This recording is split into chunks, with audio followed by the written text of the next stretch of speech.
Apa benar ada kaidah dari Syekhul Islam bahwa meninggalkan sunnah itu sunnah? Baru dengar saya, meninggalkan sunnah itu sunnah. Mungkin takut fitnah. Misalnya subuh azan 2 kali. Karena kita baru mulai dakwah, yang ngaji salaf baru 5 orang, 6 orang, tapi kepengurusan masjid diserahkan ke kita. Lalu rapat gimana nih, kita mau amalkan nggak sunnah ini? Subuh azan 2 kali. Hayya ala sholat diganti sallu fi buyutikum saat hujan. Gitu.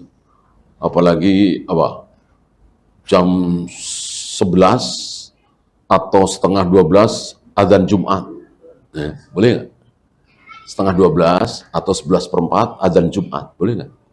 Boleh. Ada riwayat. Ya, bahwa khusus Jumat tidak harus pas waktu. Boleh sebelumnya. Jadi waktu itu ada riwayat bahwa kami selesai salat Jumat, kami pulang, bayangan masih ke arah barat. Ya, berarti belum zuhur itu udah pada pulang. Ya. Nah, kita amalkan. Sementara yang faham sunnah baru 6 orang di situ. Itu ratusan orang kaum muslimin, ribuan bahkan nggak paham. Ya bisa-bisa ini 6 orang ini ditabok-tabokin, dikepret-kepretin, ya mending kepret doang, ya. Dilarang dakwah dan seterusnya, ya. Mungkin ya, kalau itu yang dimaksud. Kalau nggak ada fitnah, ya kita amalkan. Kalau betul-betul nggak ada fitnah, ya. Apa benar walaupun belum batal memperbarui wudhu itu sunnah? Tidak, ya. Yang dimaksud memperbarui wudhu itu batal wudhu. Kan tujuan wudhu adalah menghilangkan hadas kecil. Sementara hadas kecil nggak hilang, ya, nggak ada gitu. Artinya sudah wudhu. Tentu sebuah kesia-siaan. Kalau boleh ya berarti mandi junub ketika tidak sedang junub, mandi besar ketika tidak junub. Jadi rusak. Tarawih di masjid dekat rumah berisik karena anak-anak DKM tidak sanggup menyelesaikan selama bertahun-tahun. Bolehkah tarawih di masjid yang lebih tenang? Untuk hal-hal seperti ini insya Allah boleh. Walaupun yang terbaik mungkin menyelesaikan diri. Duduk bersama dengan para DKM, kalau memang bisa menyelesaikan masalah ini. Gimana anak-anak mengatasinya dan seterusnya. Jangan malah ditinggalkan. Membaca Al-Quran dan terjemahan tapi tidak paham mentadaburinya, bolehkah? Ya memang seperti itu, ya. Banyak yang beranggapan bahwa kalau kita baca terjemahan pasti paham. Ini anggapan yang salah. Berapa sering kita membaca terjemahan tapi kita tidak paham. Setelah dijelaskan di pengajian taklim baru kita paham. Ya. Mana yang lebih utama, membaca Al-Quran banyak hatamnya atau membaca Al-Quran dengan artinya? Ini semakna tadi, ya. Dengan artinya, sekali lagi, belum tentu paham. Arti itu bukan Al-Quran. Maka ketika baca Al-Quran, ya baca Al-Quran saja. Kalau ingin paham, jangan baca artinya, tapi duduk di majelis tafsir. Ya duduk di majelis ilmu, insya Allah. Hampir setiap kali ada majelis ilmu, di situ ada penjelasan entah seayat, entah 2 ayat, entah 3 ayat. Gitu, ya. Jadi kalau ingin paham Al-Quran, ya dengan memahami salaf itu otomatis memahami Al-Quran. Ya. Jadi nasihat saya, kalau baca Al-Quran saja. Kecuali memang mau belajar, harus dengan guru. Bolehkah membuat jamaah khusus bersama perempuan untuk sholat tarawih? Ada riwayat Aisyah ya. Boleh apabila mungkin bersama dengan laki-laki menimbulkan fitnah atau tempat tidak cukup, sementara ada wanita yang bacaannya bagus. Jika tidak ada, masjid masih cukup. Tentu kita mengincar pahala sholat sepanjang malam. Dapat pahala seperti orang yang sholat semalam suntuk. Apa? Berjamaah sholat tarawih bersama imam di masjid.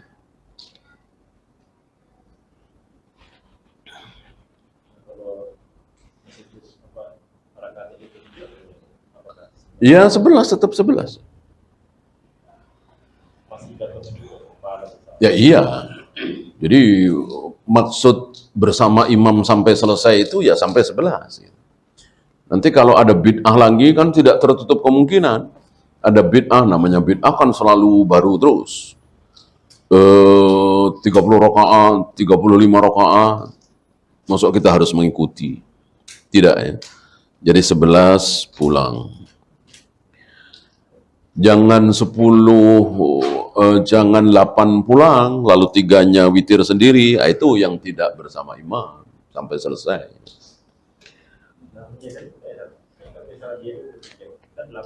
Iya. Iya.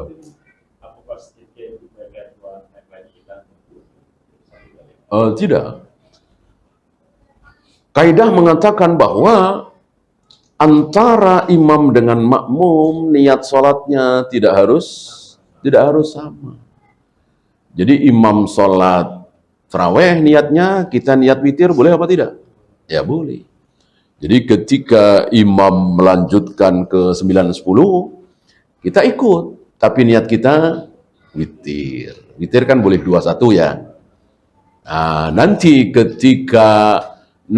ketika imam ke 11-12, kita ikut juga dengan niat witir 1 rakaat.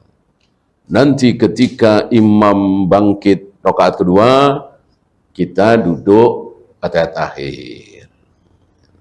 Tonton lah ya. Nah, ya namanya sunnah memang resikonya begitu. Di tengah-tengah masyarakat bid'ah. Nanti salam bersama imam lebih baik. Insya Allah nggak lama kan. Yang sholat 23 itu kan nggak pernah berjam-jam lama. Ya paling nggak jauh dari Al-Hakumut kulhu, ya kan. Inna atayna kulhu, ini ya.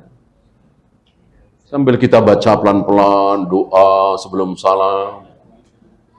Nanti salam bersama imam. Udah 11. Ikut imam semua. Gitu. Apakah turunnya wahyu yang dimaksud hanya Al-Quran? Ya Al-Quran dan hadis. Ya gimana mau hadis? Nabinya sudah wafat. Hadis kan keluar dari lisan Nabi, sama dengan Al-Quran keluar dari lisan Nabi. Nabi sudah wafat, ya dua-duanya nggak ada. Kan dua-duanya wahyu. Gitu. Benarkah pendapat yang mengatakan jika dosa melakukan haul itu lebih besar dari dosa korupsi dan berzina? Lebih tepatnya lebih disukai oleh iblis. Tentang besar kecilnya, wallahu a'lam. Bisa juga ya. Yang jelas lebih disukai oleh iblis. Kenapa? Karena berzina, minum khamar, berjudi, mabuk, membunuh. Ini disadari oleh pelakunya bahwa itu salah, itu dosa. Maka kesempatan untuk bertobat ya tinggal nunggu waktunya. Orang merasa salah. Adapun haul, tahlilan, salawat nariyah, muludan, rajaban, segala macam. Ini tidak disadari oleh pelakunya bahwa itu maksiat, itu dosa.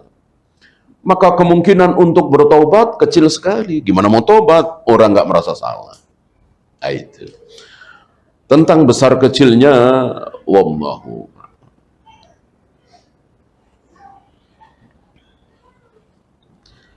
Mandi di hari Jumat bagi laki-laki hukumnya wajib apa sunnah? Di hadisnya wajibun ala kulli muhtalimin.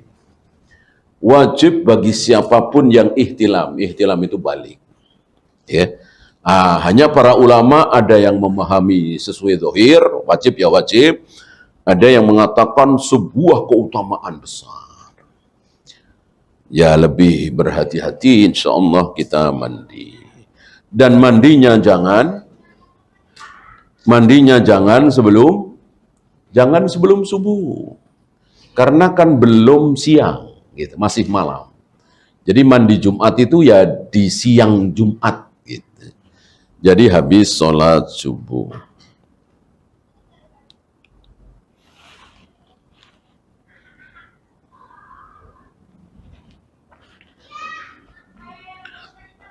Apakah Zulaikha itu muslim? Dohirnya seperti itu ya. Cuman jangan lupa bahwa hari itu sampai di zaman Abu Jahal, Abu Lahab, kata-kata Allah itu sudah biasa. Walaupun dia orang musyrik, walaupun bukan orang Islam, ya Abu Jahal, Abu Lahab kan bukan orang Islam. Tapi berapa kali mengucapkan wallahi demi Allah, Tuhanku adalah Allah, Allah adalah Tuhanku, menyembah Allah dan seterusnya, tapi musyrik. Gitu ya. Abu Sufyan masuk Islam secara terpaksa, apakah karena ingin dibunuh atau karena apa? Tidak ada pilihan terbaik. Tadi di awal kita bahas ya, bahwa dia ini waktu itu sangat gila hormat. Gitu. Ketika dia tidak masuk Islam, ya udah hancur sehancur-hancurnya. Rendah serendah-rendahnya. Begitu masuk Islam, langsung besar. Gitu ya. Dan seterusnya. Hidayah muncul setelah itu. Kalau dibunuh, tidak. Ya kan nggak boleh. Memaksa orang masuk Islam, kalau nggak masuk Islam mau dibunuh, nggak boleh. La ikraha fiddin. Kebaikan yang ada di hati, contohnya apa? Ikhlas, zuhud, qanaah, bersyukur, itu kan dirasakan di hati. Yang paling besar, iman. Iman kan di hati. Bukan di sholat, bukan di ruku, bukan di zakat, bukan di haji. Maka Abdullah bin Ubay bin Salul, sholat, saum, zakat, jihad, tapi dia kafir. Kekal di neraka selama-lamanya. Kenapa? Hatinya tidak. Gitu.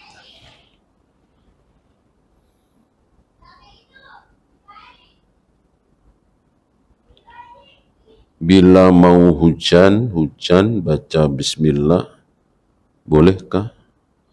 Maksudnya? Kalau hujan kita baca Allahumma sayyiban nafi'ah. Oh, maksudnya hujan-hujanan. Ini bocah, ini mah hujan-hujanan. Ya. Wallahu. Silakan. Kalau kan orang masuk Islam karena mau menikah maka ya baru alam dia memang benar atau karena mau menikah. Tapi lama-lama dia silakan belah itu bisa.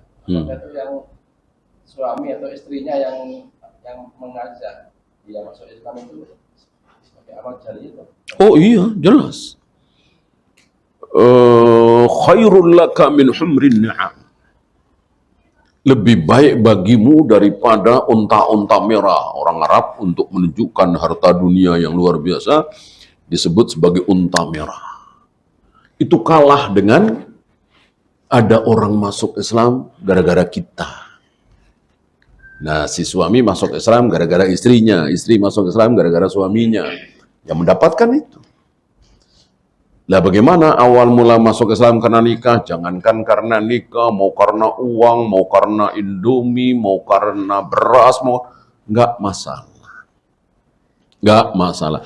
Yang penting ketika sudah baca syahadat masuk Islam, baru dibina, ditarbiyah, didakwai.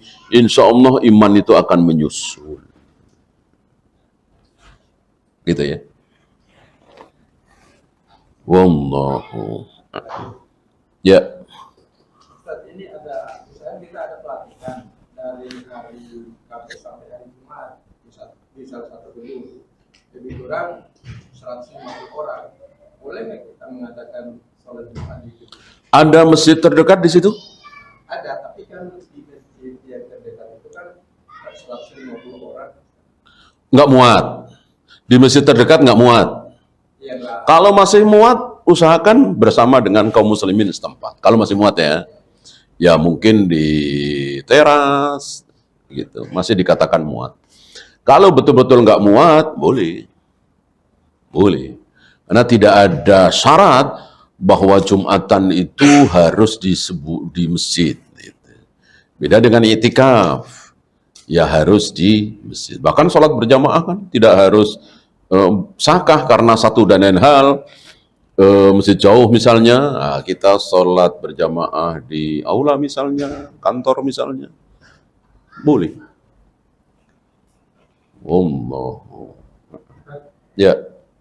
Sholat membatasi 4 rakaat. Rakaat ketiga imam langsung pada akhir. Namun diingatkan oleh makmum, tidak imam berdiri lagi. Kalau disalin Duduk at-tahiyat akhirnya itu sampai akhir apa baru sebentar terus dia sadar karena diingatkan oleh makmum? Langsung sadar bahwa dia salah, langsung naik. Ya berarti nggak ada kesalahan, udah. Nggak ada kesalahan apa-apa. Kecuali sampai akhir, bahkan sampai salam. Nah, ketika imam sampai salam, padahal baru 3 rakaat, belum 4, maka makmum harus ikut salam. Ikut salam sebagaimana para sahabat ikut salam saat Nabi sholat zuhur atau asar 2 rakaat, padahal tidak dikosong. Yang diingatkan oleh Dzulyadain itu, yang Nabi habis salam seperti apa ya. Nah, setelah diingatkan bahwa sholat baru 2 rakaat, Nabi langsung menambah 2 rakaat, kemudian sebelum salam sujud sahwi 2 kali. Nah, apa yang dilakukan oleh Rasul dan para sahabat bisa kita contoh, harus kita contoh, yaitu ketika kurang rakaat, makmum ikut. Pernah kejadian makmum nggak paham, nambah 1 rakaat, ini salah. Udah, ikut salam. Diingatkan, nanti tambah 1 lagi, nanti sujud sahwi. Allahu. Misalnya kan kalau kita sholat di rumah misalnya ya, karena apa yang hal, kita pada ini sudah rakaat ketiga atau 4 gitu misalnya sekarang. Terus kan kaidahnya kan kita mau mengikuti yang paling Sedikit ya. Ya, artinya kita sudah punya 2 rakaat lagi. Terus salam, tapi itu sudah kelupaan nggak sujud sahwi. Setelah salam baru ingat sujud sahwi. Dan baru setelah salam itu terus dia sujud sahwi. Terus selesai salam lagi enggak? Salam lagi. Jadi seolah dia masih dalam sholat gitu. Karena memang sujud sahwi itu memang dalam sholat. Gitu. Bolehkah setelah salam? Boleh kalau lupa. Gitu. Mestinya tadi sujud sahwi, kenapa enggak? Ya udah sujud sahwi diakhiri dengan salam. Cuman dalam masalah ingat ini, dalam masalah lupa ini ada 2 ya. Artinya ingat tapi masih bisa memilih. Saya sudah 3 apa baru 2 ya? Saya sudah 3 apa baru 2? Baru 2 nih. Ya udah ikuti. Udah 3 nih. Ya udah ikuti. Berarti nggak ada masalah. Yang antum tanyakan tadi, yang betul-betul nggak bisa milih. Sudah 3 apa baru 2? Baru 2 betul-betul nggak bisa milih. Pilihlah yang sedikit. Allahu. Ya.